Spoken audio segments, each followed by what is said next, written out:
Why is it necessary to separate oxygenated and deoxygenated blood in mammals and birds?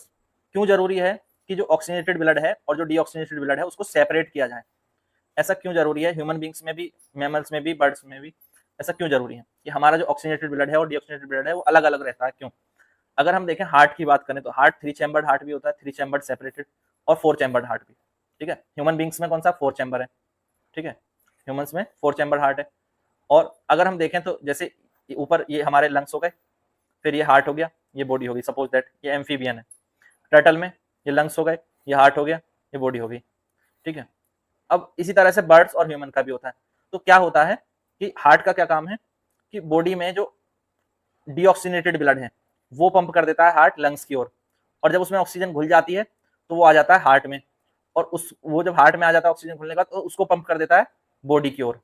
ये होता है। ठीक है, उसके बाद बॉडी से जो ऑक्सीजन कम वाला यानी कार्बन डाइऑक्साइड अधिक वाला डीऑक्सीनेटेड ब्लड वो आता है, फिर उसको हार्ट जो है फिर से कहाँ पंप कर देता है? लंग्स की ओर। फिर लंग्स से ऑक्सीजन रिच ब्लड आता है, फिर हार्ट उसको पंप कर देता है बॉडी की ओर। तो ये प्रोसीजर चलता है 4 चैम्बर हार्ट में भी, 3 चैम्बर हार्ट में भी। अब ये सेपरेशन क्यों जरूरी है? क्वेश्चन ये है, वाई इज इट नेसेसरी? तो वाई इज इट नेसेसरी समझो। जो मैमल्स हैं या जो बर्ड्स हैं या ह्यूमन बींग्स हैं, ये सब वार्म ब्लड एनिमल हैं। वार्म ब्लड एनिमल है। ठीक है, बहुत इंपॉर्टेंट टर्म है। गर्म खून वाले प्राणी हैं, वार्म ब्लड एनिमल हैं। तो which keep their body temperature constant irrespective of the environment they live.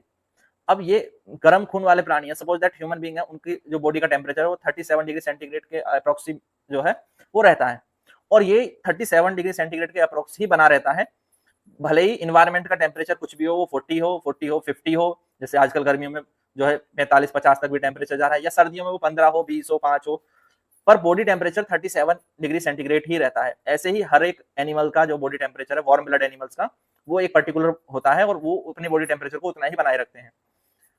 उनको इन्वायरमेंट से इफेक्ट नहीं होता है। ठीक है, जब इफेक्ट होता है तो हम बीमार पड़ जाते हैं।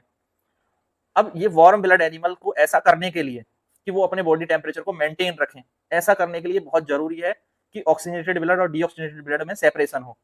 This process require a lot of oxygen. ये जो प्रोसेस है जिसके कारण हम बॉडी टेम्परेचर कंट्रोल रखते हैं, कांस्टेंट रखते हैं, इसके लिए बहुत ज्यादा ऑक्सीजन की जरूरत होती है।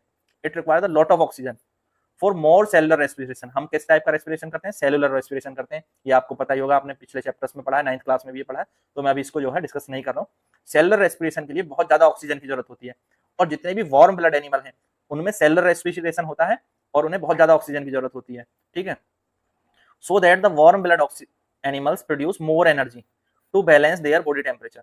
अब जब ऑक्सीजन जब जाती है कहाँ तक? सेल्स तक। तो सेल में आपने पढ़ा है सेल का पार्ट होता है माइट्रोकॉन्ट्रिया, और माइट्रोकॉन्ट्रिया का काम होता है एनर्जी रिलीज करना।